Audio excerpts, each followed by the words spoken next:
जहां एक और कोरोना वायरस दिन ब दिन फैलता जा रहा है। ऐसे मुश्किल हालात में ज़िला इंतज़ामिया, म्यूनसिपल कॉरपोरेशन और पुलिस हर मुमकिन कोशिश कर रही है आवाम को कोरोना वायरस से बचाने के लिए। कमिश्नर ने म्यूनसिपल कॉरपोरेशन के इंतजामात के बारे में बताया और अफसरान और मुलाजमीन का शुक्रिया अदा किया। द्वारा शहर वासियों के लिए क्या व्यवस्थाएं की गई? देखिए, आज जनता कर्फ्यू है, जिसमें ज़्यादातर जनता से हमने आग्रह किया है कि वो अपने घर पे ही रहें और शहर में जितनी भी सफाई नालियाँ हैं, गलियाँ हैं, सार्वजनिक स्थल हैं, वहाँ पे हम हाइपोक्लोराइड और नियॉन दोनों से उसका छिड़काव और सफाई करवा रहे हैं, फॉगिंग करा रहे हैं, शाम के समय फॉगिंग भी होगी और लोगों से यही आग्रह है कि जितना सोशल डिस्टेंसिंग कर सकें वो करें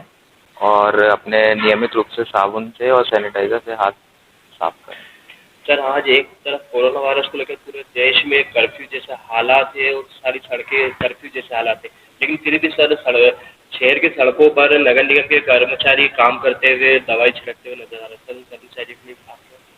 ये देखिए, जो बेसिक सर्विसेज हैं जैसे कि फायर ब्रिगेड हो गया, पानी प्रदाय करने की सेवा हो गई या सफाई की सेवा हो गई, वो रूटीन रूप से हमने जारी रखी है। इसमें मैं अपने निगम के जो कर्मचारी हैं उनका भी बहुत धन्यवाद देना चाहूँगा कि जिन्होंने ऐसे कठिन समय पे शहर की चिंता रखी और नियमित रूप से जो भी हमारे डोर टू डोर कचरा गाड़ी है वो सब सर्विसेज हम दे रहे हैं। सर, शहर वासियों को आप क्या संदेश दें? शहर वासियों से मेरी बस यही अपील है कि इस कठिन समय में अपने